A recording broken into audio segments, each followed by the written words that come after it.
YouTube has just announced major changes that are basically going to make it the everything app, and for that reason, it is incredibly important that you get really good at creating content on YouTube. I don't care if you're creating community posts, long-form content, or shorts, this might be the most important video that you ever watch, because if you want to become a full-time creator, YouTube is going to be something that's going to be essential for you to be on. Yes, it's great to have a big following on Instagram, TikTok, Facebook, LinkedIn, all of these other platforms, even Twitter, but it's going to be essential that if you want to be a full-time creator, you need to make sure that you're taking advantage of YouTube. In fact, I just helped this creator gain 100,000 subscribers in just 30 days. This creator over 150,000, and this creator over 200,000, and the same exact thing can happen to you if you simply implement the 5 steps that I'm about to share with you in this video. They're going to make a massive difference in how many subscribers you're getting and ultimately how many views you're getting right now on YouTube.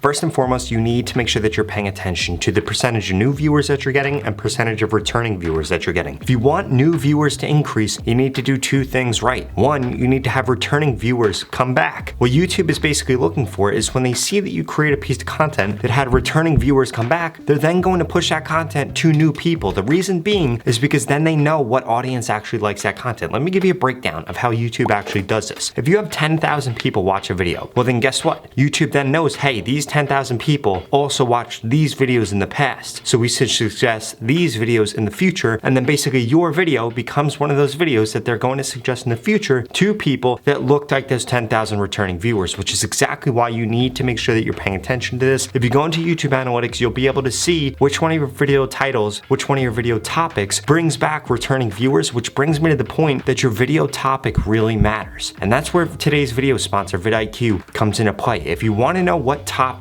are working within your niche on YouTube, you need to make sure that you have this. In fact, if you go to the link in the pinned comment below, you can get this right now for a single $1. You heard that right. You get started with VidIQ for $1, and you'll know what kind of content you should be creating to have returning viewers come back to your channel, which is going to get you new viewers on YouTube. The way that you're going to do this, 1, look up videos that people are searching for within your niche on VidIQ. It'll tell you, 1, the competition, and 2, the amount of search volume, and basically the odds of your video doing well if you create a video on that. Secondly, it's going to allow you to do thumbnail research, title research, and topic research. You can even look at competitors and spy on your competitors and see which one of their videos are doing the best in the last 24 hours. And warning, it might not be their newest video, which is what so many creators do, and that's the reason that they don't actually have a good feel for what their audience wants, because you need to understand, the person that knows the audience the best and has the best relationship with the audience within your niche on YouTube, that is going to be the winner, and ultimately who gets the most views on YouTube. So again, what are you waiting for? It's an absolutely no-brainer. Go to the link in the pinned comment below and get started with VidIQ for just $1. Thanks for sponsoring today's video, VidIQ. The second thing you need to make sure that you're doing, you need to be paying attention to the percentage of people that are clicking your end screen. If this isn't at least 20%, you're doing something terribly wrong, and that goes for both shorts creators and long-form content creators. You need to have a click-through rate on your end screens of 20%. This is another one of those analytics that you need to pay very close attention to, and you need to make sure that you're adding it into your content. But before I tell you to do that, I need to make sure that you're doing 3 other things. 1, you need to be teasing whatever that video is at the end of your video. 2, it can't be really drawn out. It needs to take 5 to 6 seconds for you to do it, because the second that the audience thinks that you're starting to wind down the video, well, they're going to click off and then nobody's going to click on that end screen. The second thing you need to make sure that you're doing, and this is really important, you should have only 1 end screen if you're doing something like this. The reason you only want 1 end screen is because the more options you give somebody, if you tell somebody to watch this video, watch this video, watch this video, they're probably not going to watch any video. You need to create the problem for the viewer. Ask them a question that they can relate to, and then the solution is the video that you're recommending. This is how you're going to hit that 20%. And essentially what's going to happen is you upload a video, you get 1,000 views on it, and then 20% of those people then go watch the next video. Guess what that means? You now got 1,200 views from that one video. And guess what happens if you do this in a chain of videos? You can end up, instead of getting 1,000 views, get 2,000 views,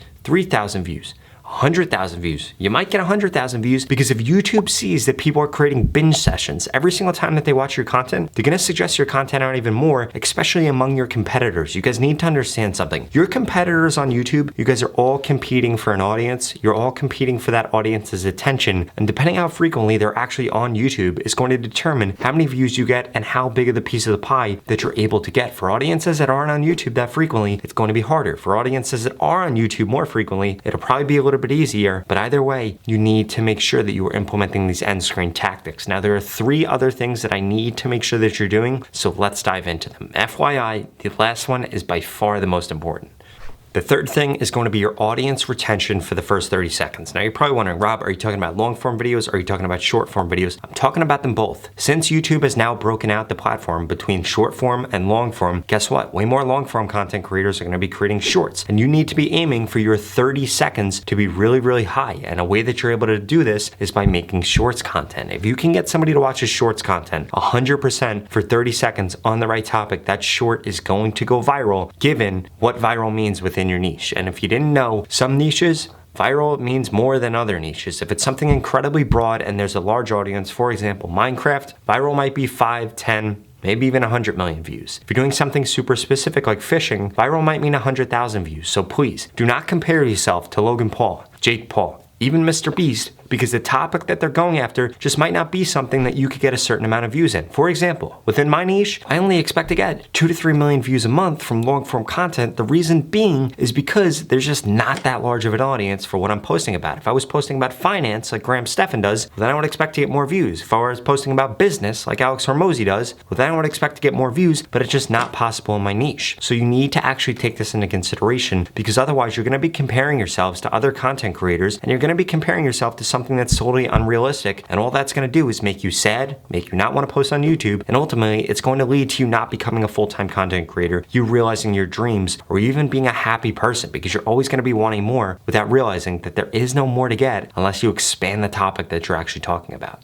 And by the way, a few tips to increase that 30-second retention. 1, add text onto the screen. 2, have changes in the background. 3, make sure you're relating to the individual that's watching that video or the individual that you want to be watching that video as quickly as possible. And the best way to relate to people is to try to make it as broad as possible. And essentially what I'm telling you to do, look up the psychological factors that motivate everybody. Wealth, health, status. If you can get into those things, the psychology of the viewer that they actually want, that humans just automatically want, it doesn't matter what kind of human you are, we all want these things, well then guess what? You can then increase your audience retention, and this is one of the easiest ways for you to be able to do this.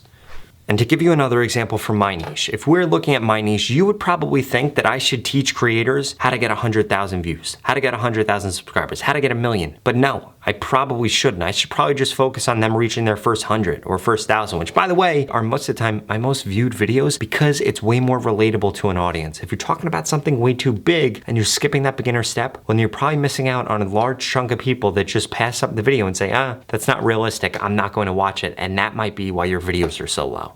The next 2 things that you need to make sure that you're focused on are both the audience expectation and the actual length of your content. And basically, once again, this just comes back to understanding your audience. The audience expectation is going to be that you're talking about, or your videos about, whatever your title and your thumbnail say it's about. If it's not about that, people are going to swipe off of the video, your average view duration is going to tank, people are not going to click on your video the next time they watch your video. You want to know why Mr. Beast videos do so well? Yes, his titles are great, his thumbnails are great, his video editing is great, but because somebody watches one of his videos, he ends it with something funny or he ends it with something great, and then you think to yourself, wow, that was a good video. That was a good use of 10 minutes. That was a good use of 12 minutes. And then the next time you see one of his videos, you click on it. This artificially increases his click-through rate and basically leads to a snowball effect where every single time you see one of his videos, you're going to watch it. You need to make the same exact thing happen with your content, and you need to make sure that you're actually making your content the right length. The way that you could do this, look at your competitors, see how long their videos are, and start making videos that are that long, because viewers that watch 1-minute videos